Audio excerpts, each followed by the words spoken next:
Assalamualaikum warahmatullahi wabarakatuh. Jirra jirtani hordoftoota fi kabajamtoota keenya akkam nagaa qabdanii jirtanii jajjabaatanii isiniin jecha. Alhamdulillah buleeyyan fiigaa kunoo numan jira nagaa qabaanis isinis numa jirtanii miti. Sirraa badeetiin jira karee fi kana fiidoollee marree ol baheeti. Egaa calin jee dubbuma tanaa waa'uma dubbii Abrahaam tanaa hin dubbadhuu jeetiin cal jee. Hogga cal jettees gaa didaniituma si dubbisanii natti bilbilanii na cinqu jiranii. Amma ani akkuma ittichitti maalin ja'a infeduu isa jibbee waa meeqallee khalaas infeduu jee jala mureetiin jira dirqamaa achitti sibiduu qabaa janiin na cinqu jiranii gosti jechuudha. Amma ha gosti kun si abaartii dhaqii juus numa jira ani immoo achi dhaquu hin fedhu ganaa Abrahaam ofirratti ifitti deebisuu hin fedhu. Mee waa'ee kanarratti akkam jetta gaamee xalfannoo keenya barkoottuu janachitti. Sirriidhaati. Sila akka isaatiin achiin dhattu anillee dhaqisiin hin jiru garuu gosti sun gaana guddaa kabajaadha. Ulfina sila gaa jecha isaanii gosa yoo laale gosti taafanii miti abaarsi ishillee badduudha namatti ta'a. Ta'isaa dhiifnetuma osoo gosa sanirraa du'aa fudhatte.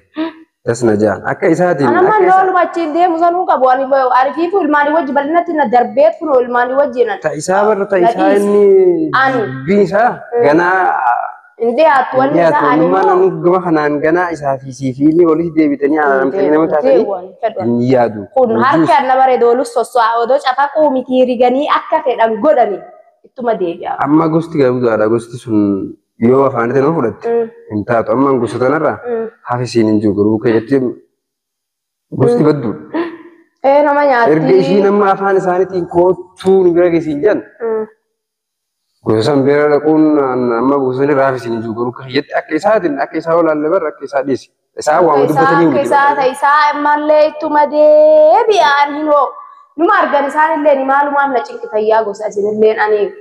Waa'ee isaa kun har'aarraa miti amata lamaaf deemna eegaa akkanatti waa'ee isaa kana dubbiin isaa sun addan dhaabbanne amanirraa haatee ilaa asitti dhufnullee dubbuma isaati an cinqii kana hunda narratti oofaa jiru ani haga inni na biraa amma numaa michiyyoo fudhatee dhabame sammuu kiyyaa boqonnaan fudhatte haay jeetiin nagaan taa'utti jira hoottuu achitti hoggettan ammas yaa'iin yaa'uma ayyaa'ii kana dheekafuu isinumti isa sirreessadhaanallee dhabaarinaadhaan du'aa'ii naa godhaadhaan ilmaan keessaniin harkaa qaba taayetiin guddisa. Egaa hafuudhee deddeemuu sanillee akka godhuun qabu garatti hin deeffatu wagga je'anuma biratti deebi'aa. Kanaafuu andu'aayi naa godhaadha gaafa namoonni olii argadhee waan dhufuun argadhetti nan dhufaa anillee garuu ammaa hoottu isin jettan kanaaf an akkanitti dhufu isin qabu. Egaa ilmaan kiyya kanas akkan godhuun qabu ilmaanis dhiisee deemuun hin taatu ilmaanis guuree amma deemuudhaaf natti ulfaata.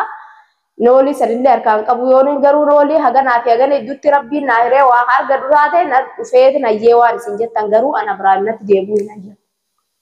Kana bakka amma haram na yaa haram beelan kana namni gizee hundi wama takkitti deddeebi'ee dubbataa ooluun bu'aan qabdu nama tokko waan ta'e irraa silaa waan argirraa jijjiiramaa deemnaan sanuma.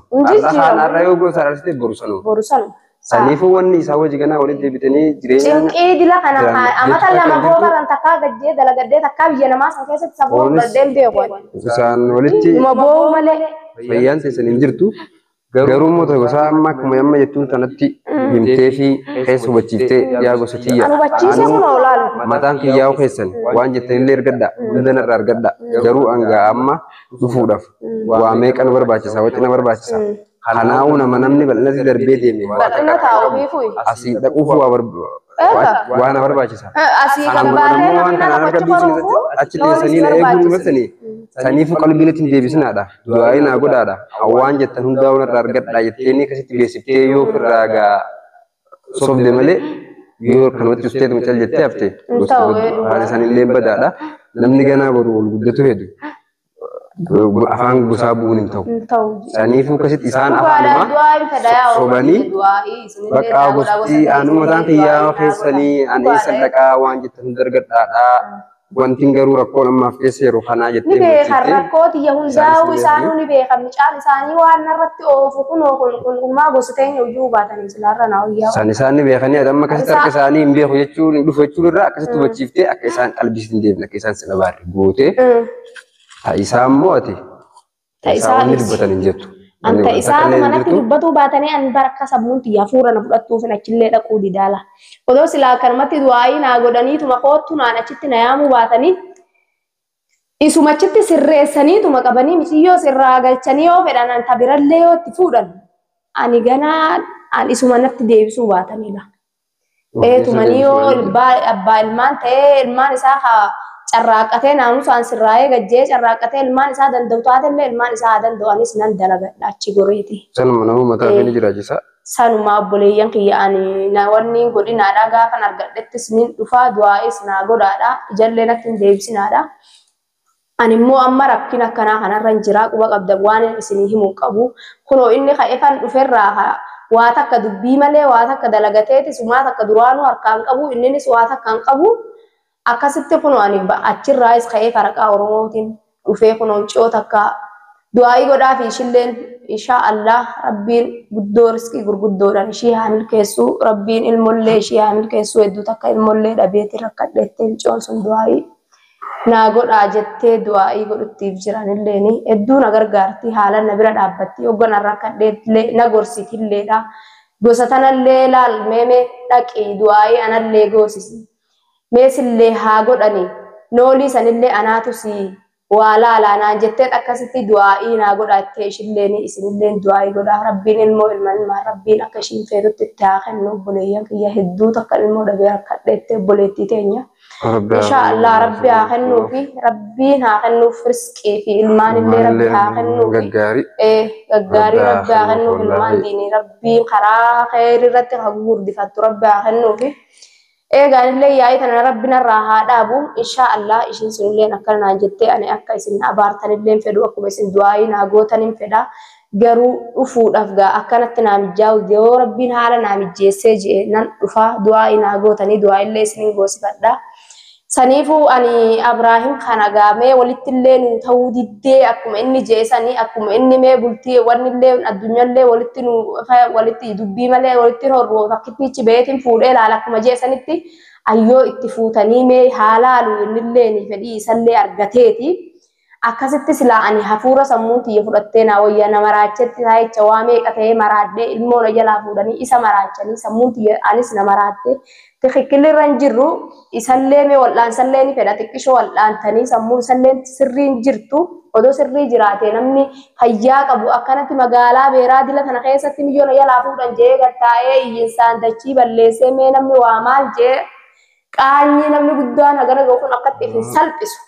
Waktu humbar ada silabis wanumman hundinuu addunyaan sammuun isallee xiqqishoo waliin dalaydu wal'aanu fedha hundinuu bakka khayriin jirtu bakka jaalalti jirtu barbaaddi malee bakka yaa'iin namni gisee hunda alaanallee jennaan tamanaa gabboo malee wanni ol seenaan jirtu dhugaadha wallaahi kan amma kana hundaa'u kawanne walitti qajeeluu diddeemaa jiran alaanni jiraannaan riskiin takkitti mana takkitti hin jirtu maal maleekan hularra silufteetu wanni jirtu warra yaa'iiti warra ganama rabbii fi kadhatee ibaadaa itti godhee yaa rabbi jee rabbitti ol gore riskilleen barbaaddi warra ganama galgala kanumatti waliin dhaabbatu kadhuftee hularra hutti rabbi saaqa jeelchu awwaan juun hin qabu isallee inna baarulleedha rabbi saaqa jeelchu maal godhanati abbaa rabbi qajeelchi fi ol maal ofirra bulee bakkuma jiraateettu yoo jiraatee barmaqiini jira abbaan tokko achi jirallee yoo jan ilmaan isaati bu'aan dhabu ayyee yoo sammuun isaa wal dalaydu taate sammuu isaatun waliin dalaydu wal'aansa fedhaan tumtanillee wal'aanadha isalleedha ani waan ijoollee hin qabu garuu sammuu isaa sirrii hin jirtu. Egaa obboleeyyan kiyyaan akkanarra laalle kunoo keessa kiyya isinitti himadheetiin jira isinillee gaanaaf ni beektan jeetii yaada gaafa rabbiin jee turullee numan dhufaanarra laalinaadha jechuu barbaadeti garuu ani waa'ee Abraahim kanaa miti. Egaa mee waan keessa kun kan hundaa'u quba qabdanii wama biraa gaana geenyuma biraa yoo natti haasottan malee waa'ee isaa yoon ol qabnee haasoyne anuu xiqqishoo rakkina sammuutiin qaba. Akka sammuun tiyyaa na boqattuun fedha malee waan dabre ol kaasuu kana hin fedhu. Saniifuu amma qabbanaa'eetiin hanga inni dabre kan haa jeetiin taa'utti jira. Ilmoo sanillee fuudheemti. Gaafa ilmaan tiyya ummatti dhageessettee numa fida jeetuman cal. Cal jeetuma ofirraa itti dhiise jechuudha. Ammaan tana sanaafuu gaa isinillee hedduu keessatti bilbiltanii dhufuu qabda dirqama naan jettanii dirqamni efana fidee nan dhufa mataan kiyyaa'u keessanii.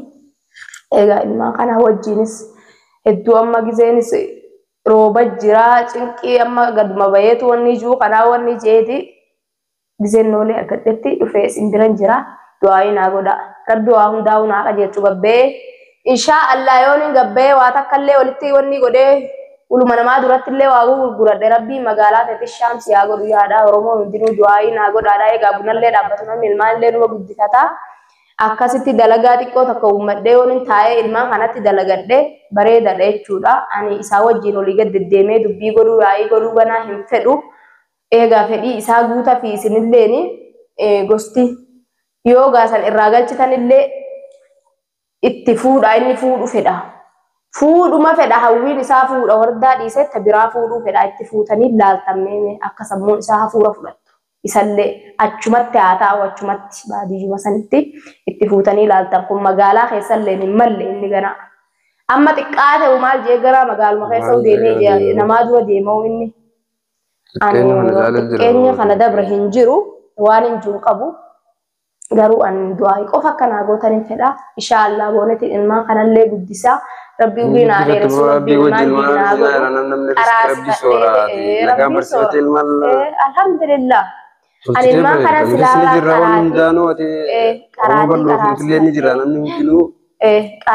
dalagaa xiqqoo takka onni tadhaatte riskii rabbii fidaa tolchee bareechete rabbiin boo fayyaa qabaannaan rabbiin riskii bashbasitti godha yoo imaana fi ibaadaa qabaattee ati rabbii keetitti oloo gorte yaa'ii ofirratti oobuu baattee saniifin sammuun xiyyaa qabeenyi guddaan maali bar fayyaadha. Fayyaa qabuutu waa hundarra gahee amma yoo rishaa'u ta'ee sammuu tanaan alatti hin to'ale. Ilmaan kiyyaas aragatti hafan facaalii. Sanii fayyadas gabboottee nagaan teessee nagaan fedhaa sammuu kiyyaa akkana wareertuun fedhu ganaa akka inninis achi oduu adda addaa taraan sammuu gara nagaltu hin barbaadu itti fuutanillee ani hayyama isinii godheetiin jira Oromoo.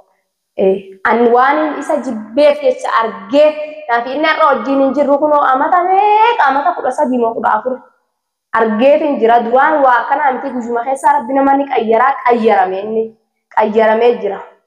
Saniifuu yoo rabbi sammuu isaa isa fayyisu taate akka fedhii isaa guuttanii fi sammuu isaa kanallee sikikkilitti akka deebitu godhuuf ani isin duran dhaabbadhu. Garuu akka inni deebi'ee na dura deddeemee yaa'ii natti godhee cinqii na godhee na rabbashu hin fedhu rabshaa hin fedhu. Saniifuu maqaa kiyya hoo inni nan dhayin taa'ee an nagaan ilmaan kana hin guddisa.